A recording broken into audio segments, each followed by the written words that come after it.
Mika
À mi-chemin du périple de la vie, je me trouvais dans une sombre forêt, ayant perdu le droit chemin.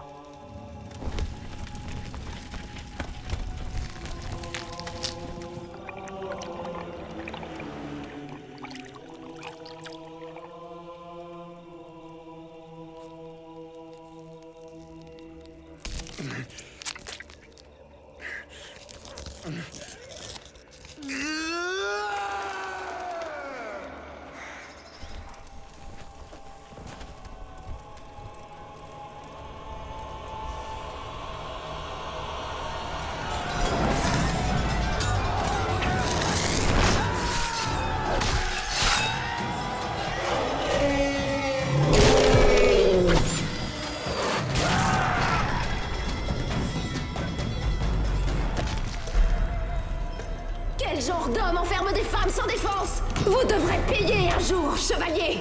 Ma famille, mes enfants partis.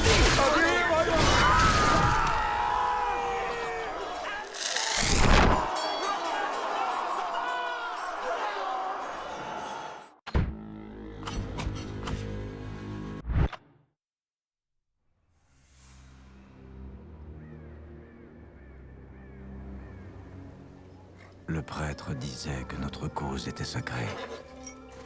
Je n'ai rien vu de sacré au combat. Après 3 ans d'une haine glacée, dont cette guerre barbare s'était nourrie, j'aspirais au repos aux côtés de ma Béatrice, afin de pouvoir oublier le passé, me retrouver.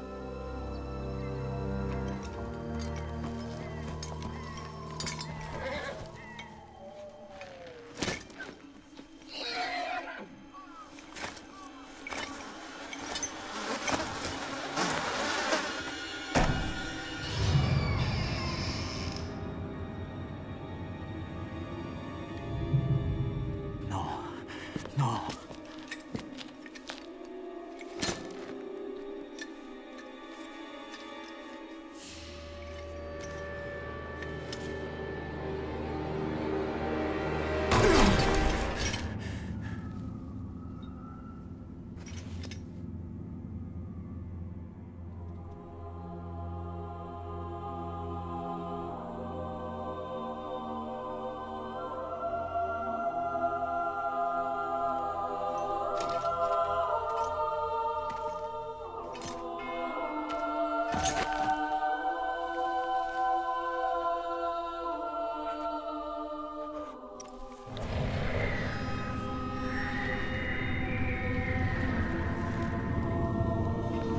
Béatrice? Je lui ai dit que tu viendrais.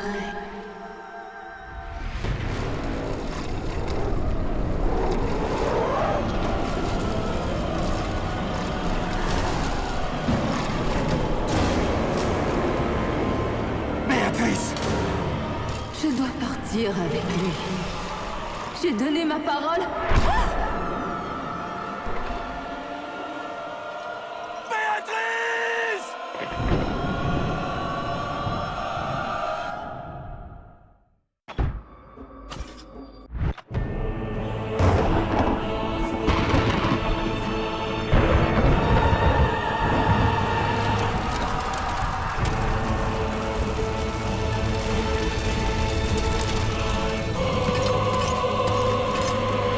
Béatrice!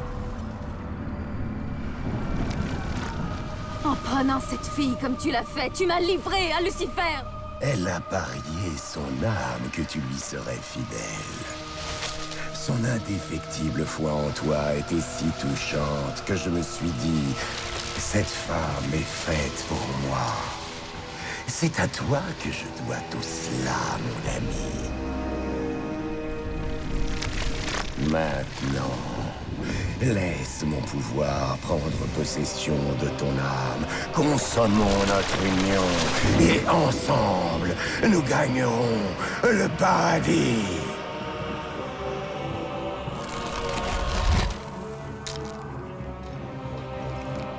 Ne fais pas ça.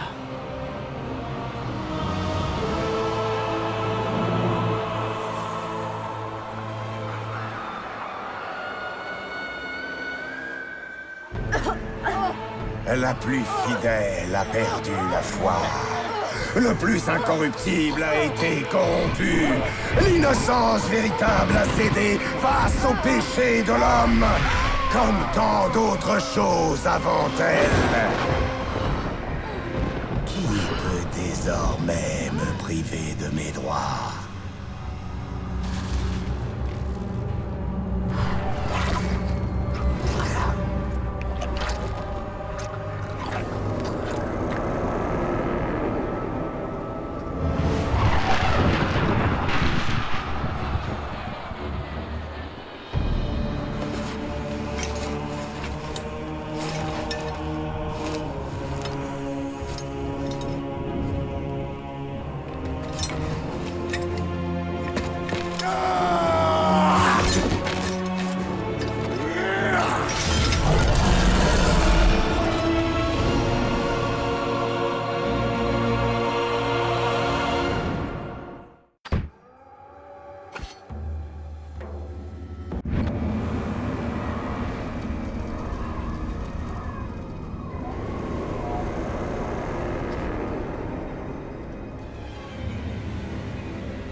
Attends! Il reste encore un dernier petit détail dont je devais te mettre au courant.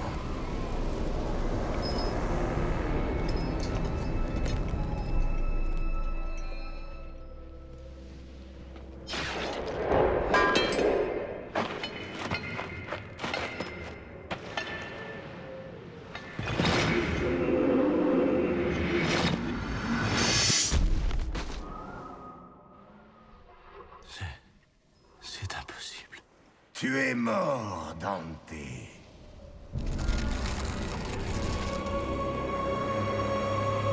Tu n'iras nulle part. Aucune âme n'est autorisée à quitter cet endroit. Ce n'est pas permis. Il l'a dit. Je commence à en avoir plus qu'assez de toi.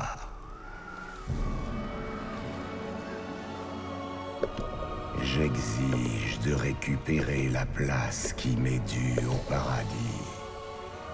Ma voix sera pavée des péchés des hommes. Et les tiens, Dante, seront le lit de ma renaissance. Et tout ce qui est bon disparaîtra alors de cet univers pour l'éternité! Pas encore. J'ai rassemblé bien des âmes au cours de ce voyage. Des âmes que j'ai sauvées de cet enfer. Et ensemble, elles ont maintenant le pouvoir de me libérer. Mon père, ma mère, mes frères, absolvez-moi! Ce pouvoir, Dante, utilisons-le ensemble. Toi et moi, mon ami, imagine ce que nous pourrions accomplir. Je ne préfère pas. Dante, j'ai le pouvoir de t'unir à ta Béatrice. Tous ensemble, nous régnerons sur l'au-delà et ses royaumes. Cela n'arrivera pas.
Dante.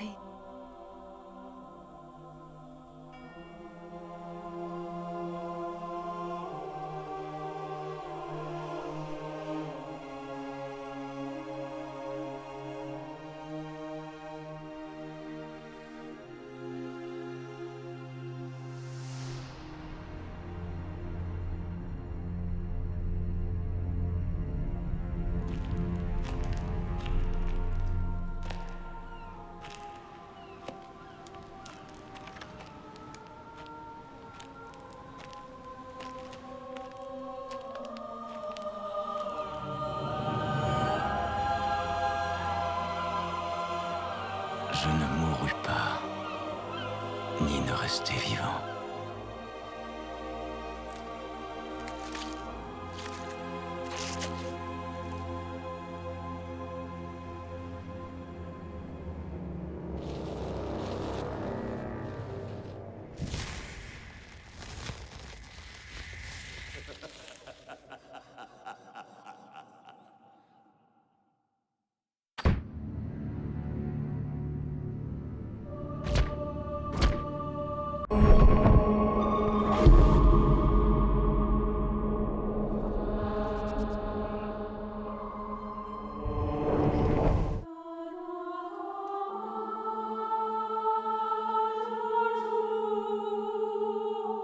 Most people are interested to know what happens when we die. And even in contemporary culture now, we still find a fascination with death. What's next? Everybody wants to know, where do I go when I die? So it's an age-old theme. What are the consequences to the choices we make in life? That is what Dante's Inferno explores, dealing with the consequences to the choices we make in life.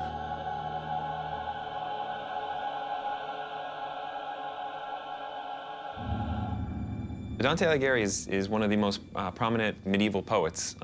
He's really in a small group of very influential writers who've had these works that have kind of lasted throughout time. There's something magical about Dante's Inferno and the Divine Comedy in general, where the language is so vibrant and his descriptions are so intense that it's, I think, one of the major reasons why it's lived on. The thing he does best, perhaps, is create in a very few words memorable and striking visual images. He coins with astonishing skill these unforgettable pictures in words.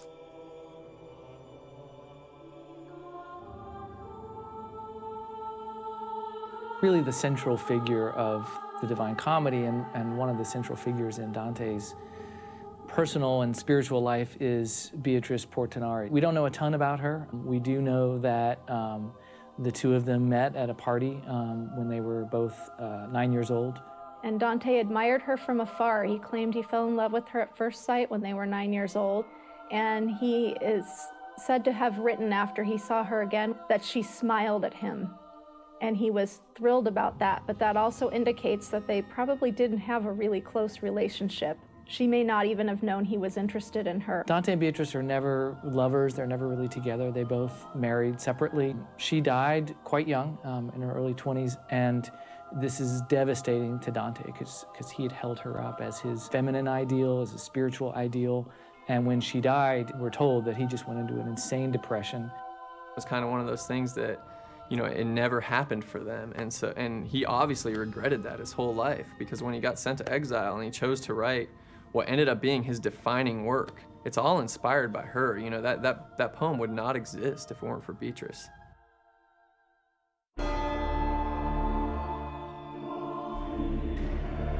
And one of the big things that I think made the Divine Comedy so significant for its time is that it was written in the common vernacular of Italian. And in those days, there wasn't a lot of reading and writing in general, and a lot of texts, particularly religious texts, were in the ancient languages. But Dante chooses to write in the language of the Italians, and because of that, he's read aloud even in his own lifetime, and as his work is handed down, the sort of larger population is able to enjoy it. But as well as increasing the size of Dante's potential audience, the choice of the vernacular also conditions the nature of the poem that he writes. It makes possible the force and the vigor and the concision and the liveliness of his images and the colloquial nature of the exchanges among characters. It adds immeasurably to the drama and to the excitement of the poem as we have it today. It would almost be kind of like going to the movies for us today. It's kind of like a very kind of mainstream consciousness about what the afterlife is like.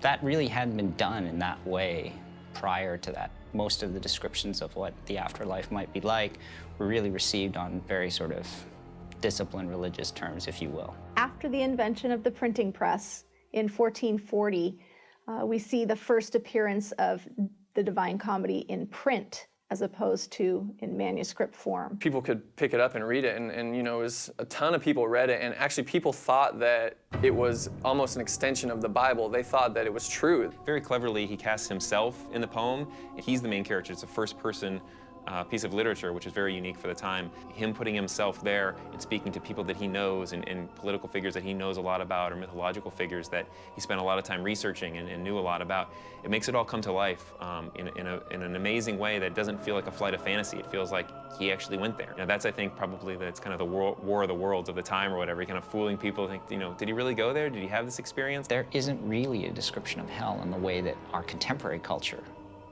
imagines hell to be. It was really Dante Alighieri, in a way, in the way he had written about hell and described it, somehow has become kind of a permanent mainstay in the way we imagine hell to be. And in the Divine Comedy, what Dante is trying to do is fuse the art of his poetry with the substance of his ideas about human life and about the life to come.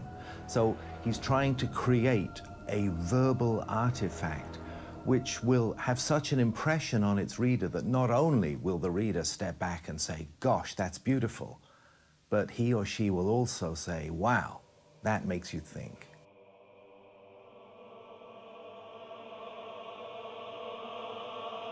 He's obviously influenced a huge number of artists that followed in behind him, from music and painting and sculpture. The history of illustration of the Divine Comedy, of course, goes back to the very beginning, to the manuscripts of the 14th century. And there's a long tradition since then of interpretation and response to the text of the poem.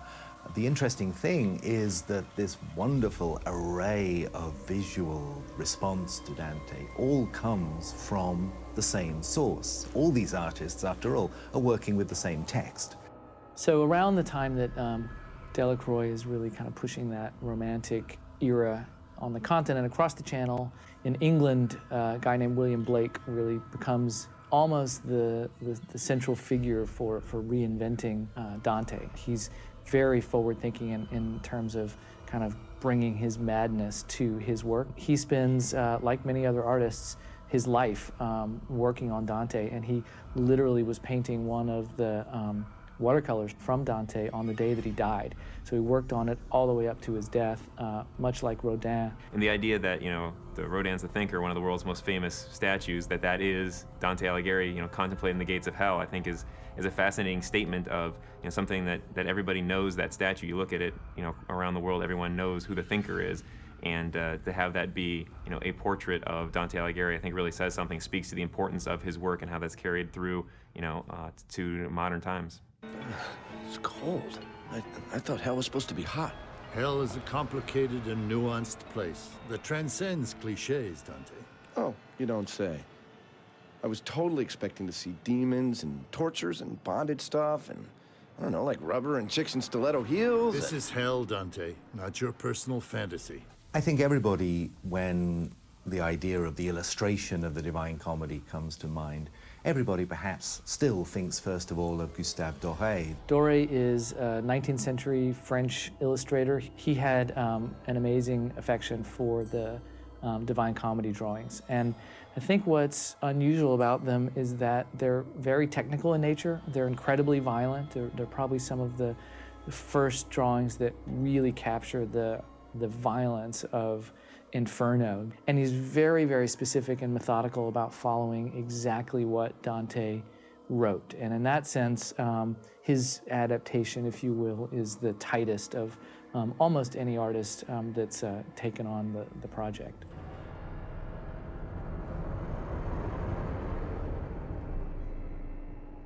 One of the things that's really interesting about Dante is that obviously it's an amazing artistic and intellectual achievement, but it's also always been commercially viable. And you know, in the 20th century, we've even seen Disney and, of course, Electronic Arts now sort of using Dante as a platform to create entertainment experiences that are going to sell. He's always been both, you know, kind of that artist favorite, but also something that's commercially viable. He is remembered, and he is continually brought up again and again in culture and high culture and pop culture. The game project has made a lot of people interested in Dante again, and that with each kind of new adaptation or new tweak on the Divine Comedy, there's a kind of resurgence in people finding out about him and about his life and about the poem.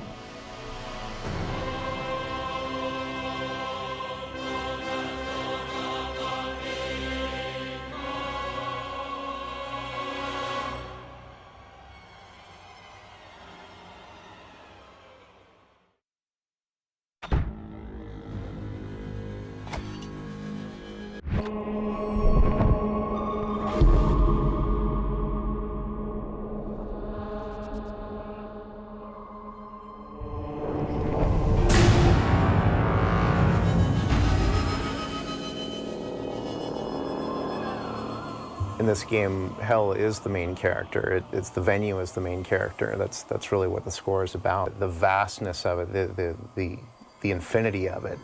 It's old, it's archaic, it's older than human history. My thought was not to do the typical orchestral score, certainly not the typical game or even movie score, but to do something really unique for this environment. Definitely we're trying to suggest something that's larger than what will actually fit onto screen. We want to expand well beyond that and to make you feel constantly surrounded, enveloped by the immensity of the score. This was something sonically unusual, something that had to match these vast expanses of visually stunning and yet frightening environments that the music was going to accompany. We felt that there had to be a really human connectedness. Hell is practically built out of souls, so we really had to push all the vocal components to the front and center of every moment just to kind of keep reminding you, like, yep, there's just thousands and thousands and thousands of souls down here. The vocal stylings that you hear throughout the score, I guess one name for it is atonal or aleatoric. The style is very closely affiliated with two composers from the 20th century, Penderecki and Ligeti. It's something that was used commonly in the late 20th century, but it's a very unusual technique, and the cool thing about it is that it never sounds the same twice. But the person who really brought it to the public was Kubrick, most notably in 2001, but later in films like The Shining.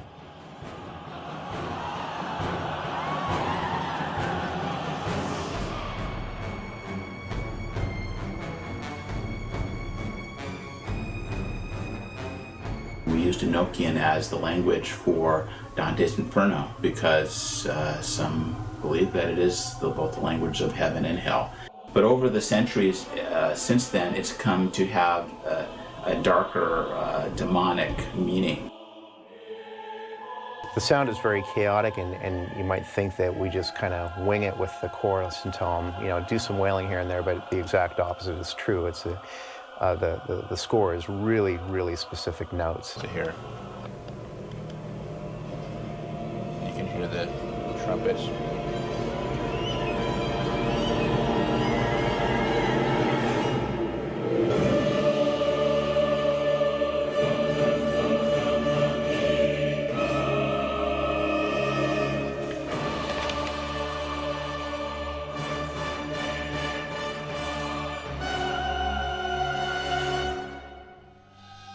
There are precious few large-scale rooms left in London. It's basically either Abbey Road Studio 1 or Air Studios. Here we were in London. We had really two of the best recording groups in the world. Metro Voices was recommended to us. We knew we were going to be recording in London, and they're well known for their film work. Some of the Harry Potter films, 300. Abbey Road, of course, famous for recording the Beatles, also has one of the great large orchestral sound stages in the world. We chose Abbey Road partially because, well, there's just not that many large rooms left. We knew we needed a large room to kind of achieve just the bombast of the score. It's a huge studio, it's a vast space, and the wonderful thing about that is that the room ambience is able to blossom.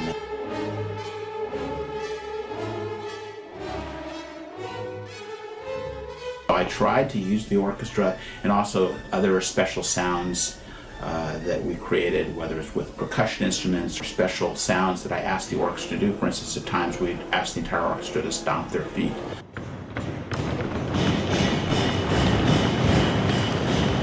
One of the key things to remember about how pro these musicians are is that there is no rehearsal time. They're looking at the score for the very first time.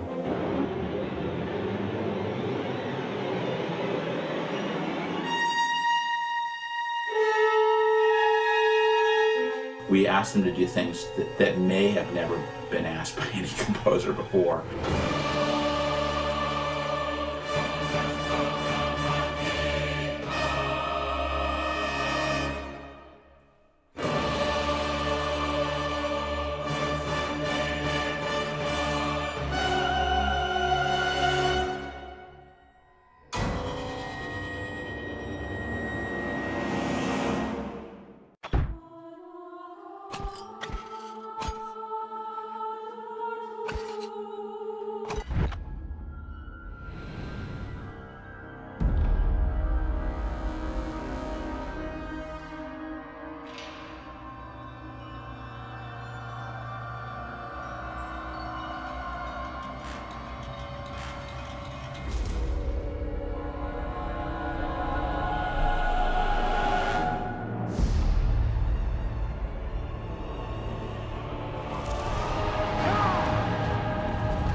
I'm coming home.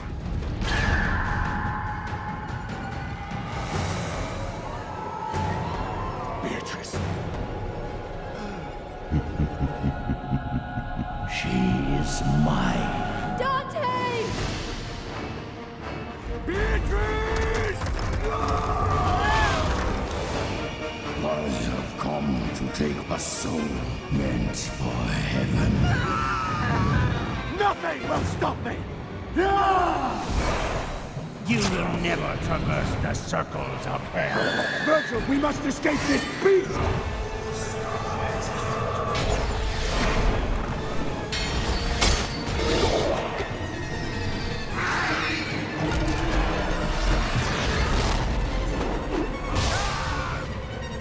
I fear nothing.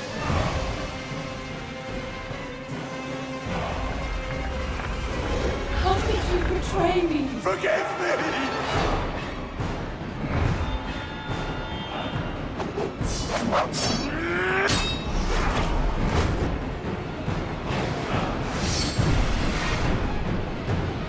Dante!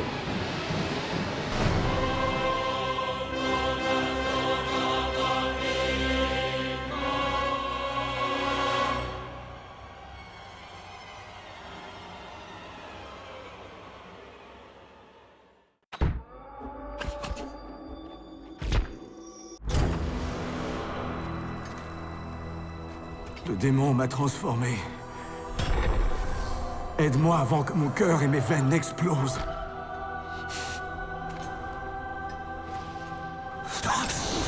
Par tous les sacrements, je jure de ne pas céder au plaisir de la chair jusqu'à mon retour de cette noble croisade.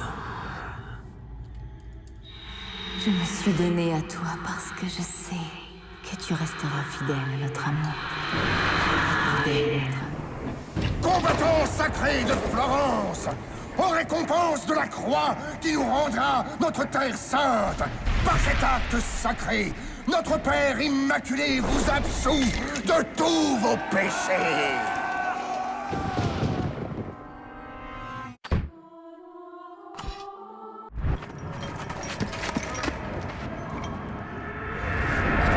Par tous les sacrements, je jure de ne pas céder au plaisir de la...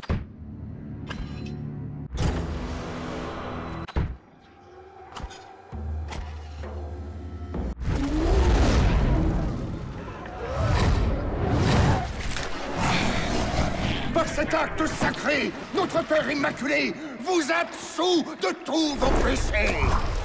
Peut-il vraiment absoudre tous nos péchés sans confession? Un prêtre mentirait.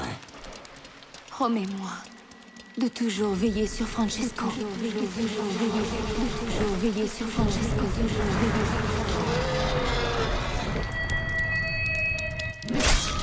Je veillerai sur lui comme sur mon propre frère.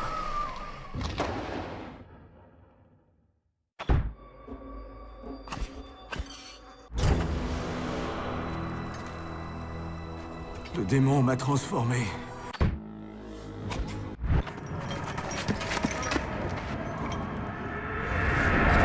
Par tous les sacrements, je jure de ne pas céder au plaisir de la chair, jusqu'à mon retour de cette noble croisade.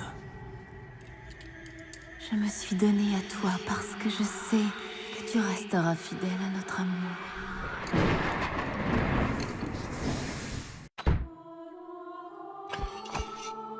Saladin, le kurde légendaire qui s'empara de la ville sainte. Même le brave cœur de lion ne réussit pas à la lui reprendre.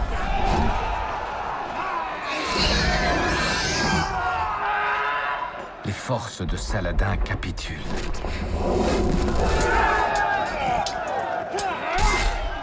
Dante, tu m'entends? Nous avons pris la ville.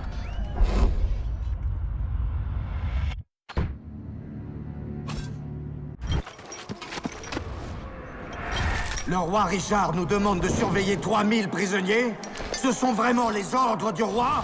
Le roi aurait l'intention de négocier la vie de ses prisonniers en échange de la Sainte Croix. Négocier? Avec ces hérétiques? Je peux être agréable si tu laisses partir mon frère. J'ai une compagne à Florence. Dante, non. Laisse-moi te réconforter.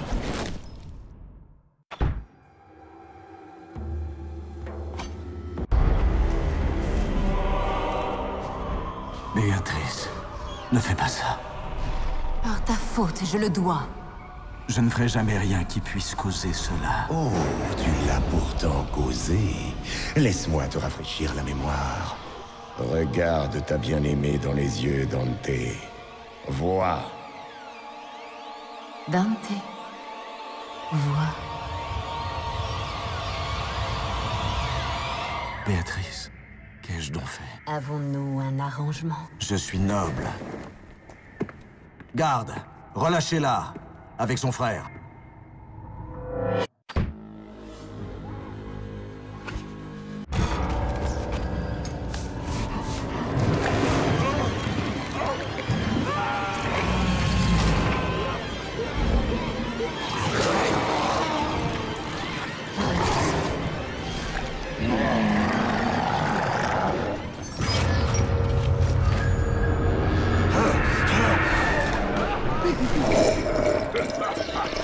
Dante, mais qu'est-ce que tu fais? Qui t'a donc fait prêtre?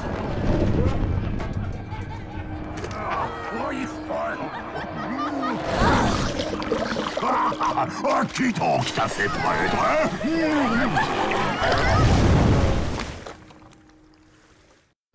Je constate que tu es comme ton père. Crois-tu vraiment pouvoir ignorer tes péchés? J'ai pourtant mené la croisade. L'évêque nous a assuré l'absolution de nos péchés. Es-tu donc si naïf? As-tu vraiment cru ces vulgaires marchands de salut divin? Et toutes ces âmes perdues que nous avons tuées, où sont-elles? Leur cause aussi était sacrée à leurs yeux. Où sont-elles? Pourquoi ne les vois-je pas damnées dans cet enfer? Parce que ce n'est pas leur enfer, mais le tien.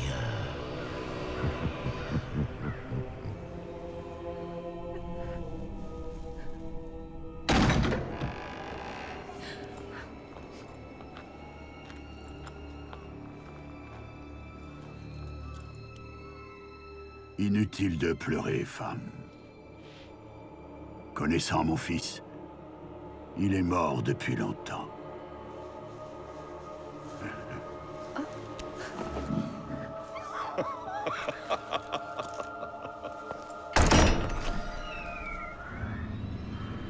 Tu oses pénétrer dans ma maison?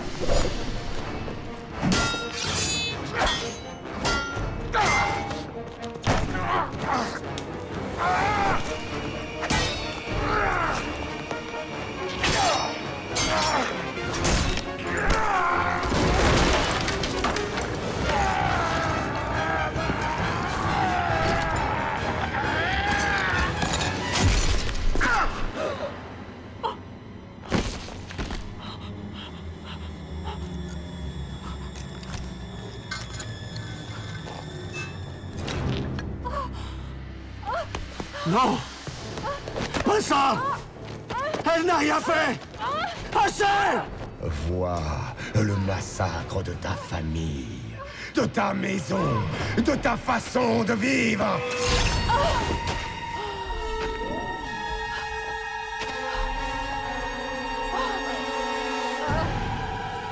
Sens-tu la douleur qui s'insinue en toi?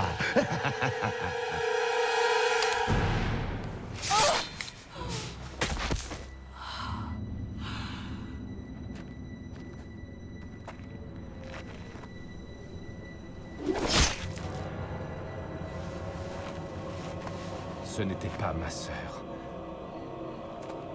C'était ma femme. Sois maudit. Que pourrais-tu me prendre de plus? Est-ce un défi? Quoi de plus? Mais c'est à toi de le découvrir. Continue ainsi, Dante.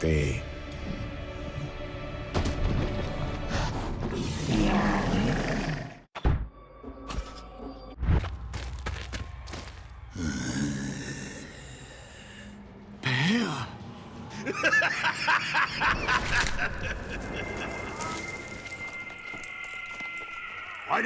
Prenez tout. Comment vais-je nourrir ma famille? C'est pas mon problème. J'ai des amis à recevoir.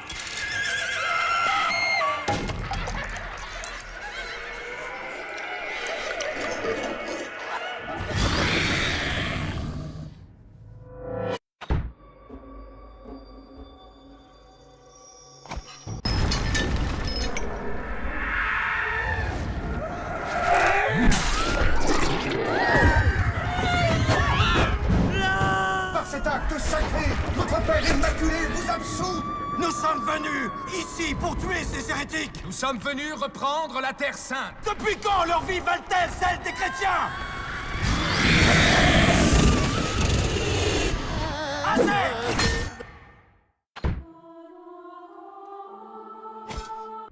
Pourquoi t'acharner? N'as-tu aucune pitié? Mère... Non, non. Lorsqu'une âme se détache de son corps par sa propre volonté, Minos l'envoie vers le 7e cercle. Ici, elle germe, poussant comme un jeune arbre, sans chair, dans la douleur. Car il serait injuste qu'une âme possède ce dont elle s'est privée par sa propre faute. Ta place n'est pas ici, mère. La fièvre t'a tué.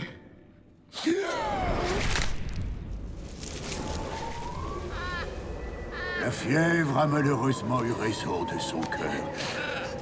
Elle était bien trop fragile.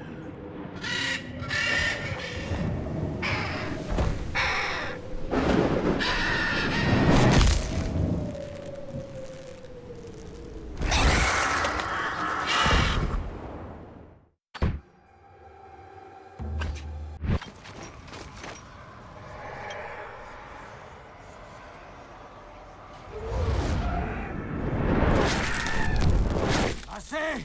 Assez! Assez! Non! Il ne nous appartient pas de décider du sort de leurs âmes! Mais quelles âmes! Nous sommes là pour les combattre! Ces êtres ne sont pas comme nous! Croisez, combattez avec moi! Faites couler le sang de ces païens! N'ayez pas peur! Leurs âmes sont déjà perdues!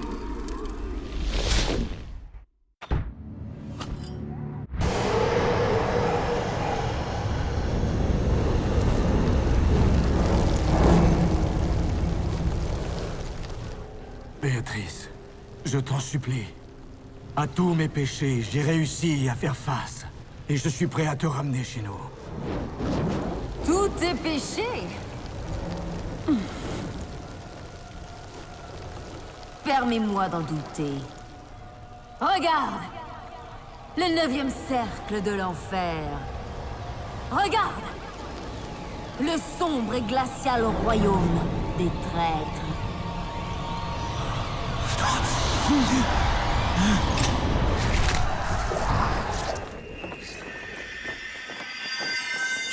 tout-puissant. Qui donc est la cause de cela? Prends bien soin de ma sœur. Tout est de ma faute. Pendez-le.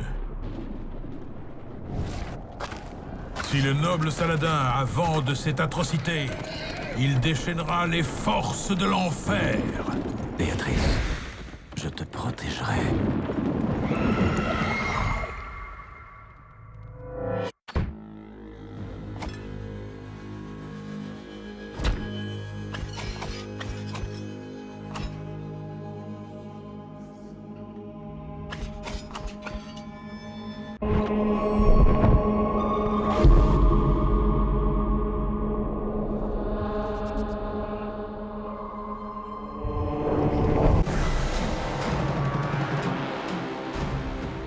The whole concept of unbaptized children in hell really comes from the kind of medieval belief system that children who die before they're baptized, they'll spend eternity in limbo, which is the first circle of hell, and it's kind of the perpetual waiting room of eternity. The design itself, early on, we had a pretty small team, and we contracted with Wayne Barlow. One of Wayne's great contributions to the whole character design was bringing in the umbilical cord and the placenta, and it was just super creepy and then just, you know, very, very Wayne Barlow.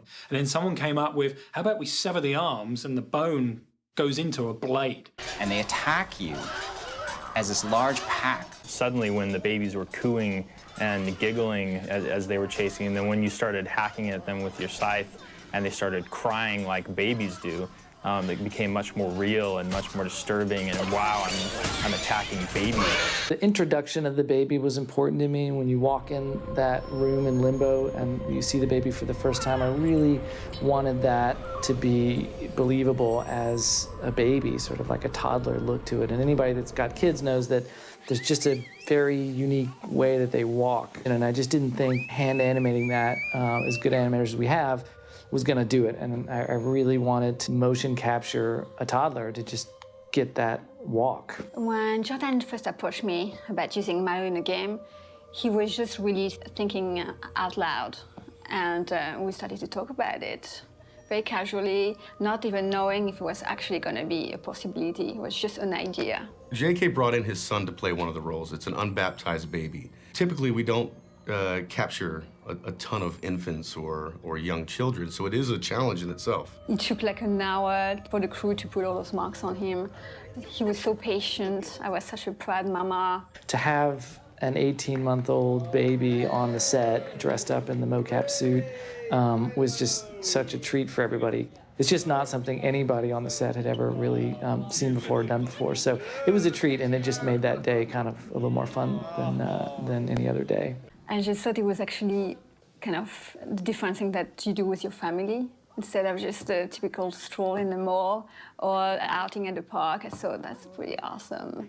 Only thing as a mom was for me to make sure that he will not touch the hundreds and thousands of cameras all around him.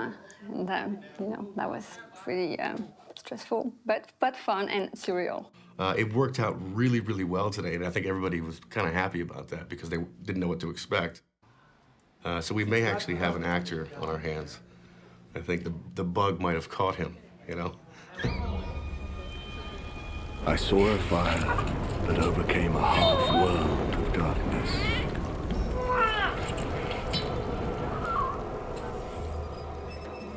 That's a card. It's a weird idea that babies would be in hell, and so our babies are definitely pretty upset about their fate, and they're going to attack the player. They're mad, and they're going to swarm him, and it'll get pretty crazy. But in that first moment when they kind of climb out and they start walking toward Dante, I definitely want people to be a little bit confused about whether they're supposed to attack or wait and see, or just sort of think about how they feel about it.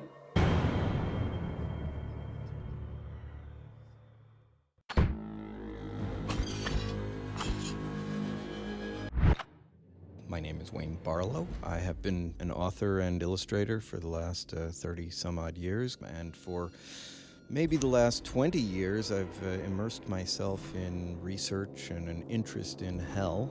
I had a fairly extensive background in biology and pretty much layer that into all of the creative creature design and character design that I've been called upon to do. When I first heard that Dante was going to be translated into a game, I was both amazed, intrigued, and thought it was a brilliant idea. What I was striving for with the creature and character design here was drawing in large part on notions of the surreal, but also because I'm such a lover of history, pulling in a lot of those kind of vague historical references. Gigantism is something that I like playing around with, and in my Hell images, it was as amped up as I could possibly make it. In terms of the psychology of human souls as they are imposed on that world, what could be better than to minimize each of them by suggesting that a world is filled with gigantic and kind of foreboding sights? When I do character design, I like doing small details to show how things work. Seeing what Cleopatra's tongue might actually work like in a game was kind of an appealing sidebar. When I started to tinker with the angels, I wanted them to look light yet powerful. Sweeping curves and those sorts of lines were working for me when it came to the angels, in direct contrast to the more convoluted shapes and forms that were in Hell. Charon was a challenge. Again, being so fond of history, I was trying very hard to harken back to an ancient look for him, either Greek or to some degree Middle Eastern on the right-hand figure. This might actually be my favorite of the approaches towards Charon of the lot. The shapes are working nicely, and I think that it's a rather more inventive approach than some of my earlier ones. I like the idea of something looking absolutely impossible to have come out of that body. To having her open up and just be some over-the-top, ridiculous, organism, it was really appealing to me. And you look at that and you say, well, I have no idea how that could happen. But in the world of film and game, it can.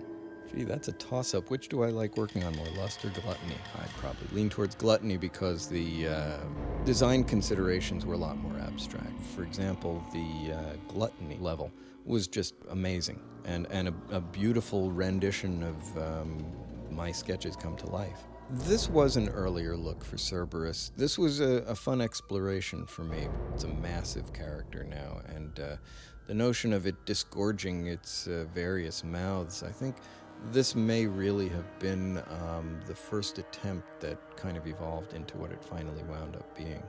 It occurred to me with the unbaptized babies that, it seemed a perfect solution to take a placenta and wrap it around and just sort of turn it into an organic fig leaf, if you will.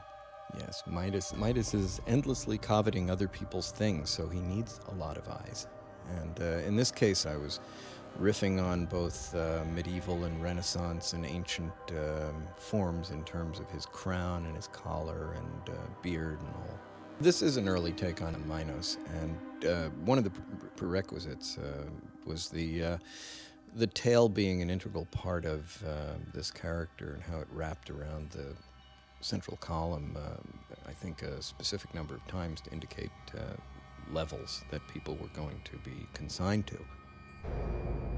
When I was thinking about the Queen, if a good idea popped into my head, then that would be where I would start. If not, I would start with the female form and then just start letting my pencil play around with it a little bit. Lines suggest themselves and turn into things. It's a very organic approach for me. Putting a new spin on Satan, that's always tough. Certain conventions needed to be adhered to, but the trick is to sort of visually phrase them in a way that is different. I am hopeful that they will feel that they're not seeing something like what they've seen before. This was a terrific project to work on, and the people that I worked with couldn't have been better to work with.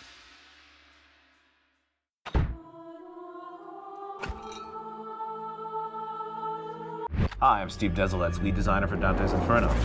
I trust by now you've seen most of the Circles of Hell, but let me show you another one. It's called Game Development.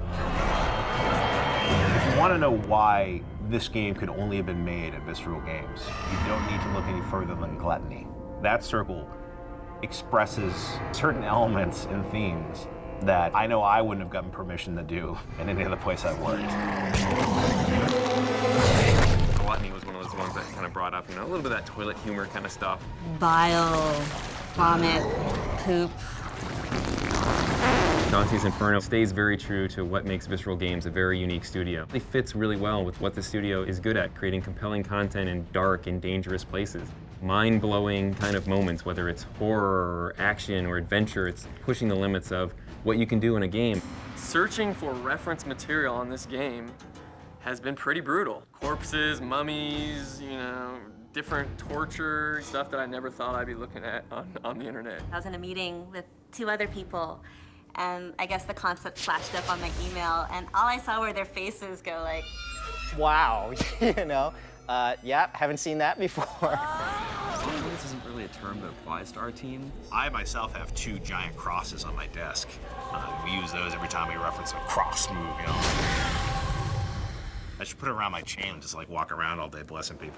Ooh, you'd get fired at most places for talking about what we talk about on a daily basis. We don't have to worry about anybody getting offended. I've got a naked picture of Cleopatra on my desk, and that's okay. I probably have 200 pictures of intestines on my machine. I keep asking EA to allow us to set things on fire in the parking lot, but they won't let us do it. Defecation, bodies cut in half. There have been some emails sent out that... Sometimes you'll come into work and you'll go to the kitchen and get coffee, and there's just some guy over there with a broomstick, and he's looking at himself in the mirror doing this or going, We actually bought a scythe from a farming shop, farmers, monthly, whatever. So we bought this scythe. As soon as we got the scythe's got the little handles, no, this ain't gonna work. No, the scythe they got in the mail, I think, was kind of a little small. Yeah, we actually use a hockey stick for, the scythe standing while we're acting out. there'll be sort of an open conference room place, and there's sort of fake fighting. You kind of hope that no one gets hurt. There will always be people that see video games as for kids. When they see what's going on in our game, they're like, whoa, you can't show that to kids. This game isn't for kids.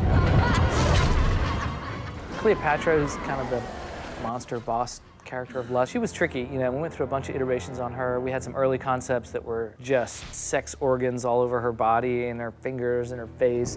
Ultimately not a character that I think would have served the game. One of the things we added to our game was what we call ribbon technology. Elements in the game, such as the tapestry that's attached to Dante, the ribbons that come from his wrist, are full physics objects, and so Lucifer got his use of ribbons in a very unique area. He's quite naked, and we have some pretty sweet technology to make that as high-tech as possible. Lots of dangling going on. And you've got two guys, a technical guy and a modeler, both sat there, Can you see the dangle there? Is it dangling enough? Is it dangling realistically? There was many days spent on doing that. We had arguments on size. We were going back and forth, and I personally pushed for really, really large size. Let's just say that some of the team members had some fun late at night playing with those values. And it dragging beneath him, it was like a donkey. He was just scraping it along the ground, and then he starts flying, and it's dangling in the air and waving around. And it was in there for a little while because I accidentally submitted it. By accident. It's gotten so gross that, there's no outgrossing each other. Actually, the biggest prank we play on each other is when people go on vacation, we cover their desks in unicorns and rainbows. Maybe it's called cornify. There's an official word for it. You walk through the gates of hell to get to where we work. And you go to Wes's desk and it's covered in unicorns. What is hell? What's it gonna be like? Early on, we were just kind of, joking around. We could make a game just filled with tons of cubicles and call it a day. We thought about maybe having our take on the shades, maybe putting people to advance us off down into hell. Sitting in a dentist's chair.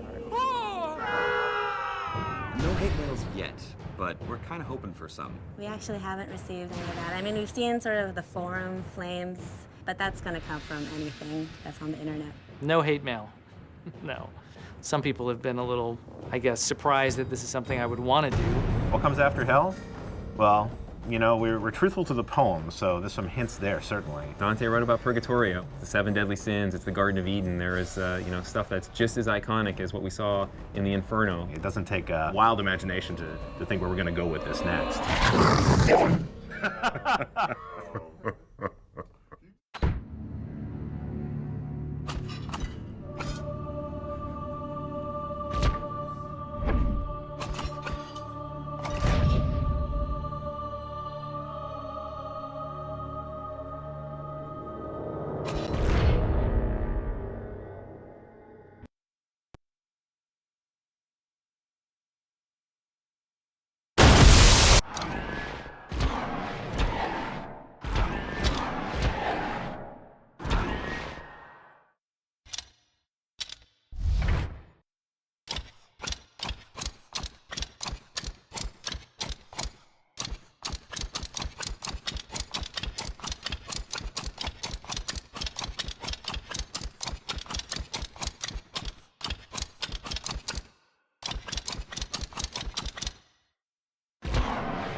Trials of St. Lucia is a downloadable expansion that brings multiplayer co-op and content creation to the Dante's Inferno game. At the heart of it, there's an easy-to-use and full-featured game editor that you can custom create trials, adding waves of enemies, including enemies from the core game, as well as some enemies like the Summoner, which are exclusive to Trials of St. Lucia. We also have a co-op online mode that allows 2 players to team up as either Dante or St. Lucia. St. Lucia of Syracuse is a 3rd century Christian martyr. She has her eyes plucked out because she refuses to marry her pagan suitor, and she's mentioned in the Divine Comedy a couple times, including at the beginning of Inferno. She's sort of Dante's guardian angel. Because the trials exist on our online service, players can download them, rate the trials as well as the creators, who then individually score on the leaderboards. There's this big meta ranking system to find out who's the best of the best at designing great challenges. We're really excited to bring multiplayer to Dante's Inferno. You're going to be able to play online with your friends and kind of defeat waves of enemies, but also the coolest thing is putting the power of the combat editor into the hands of players.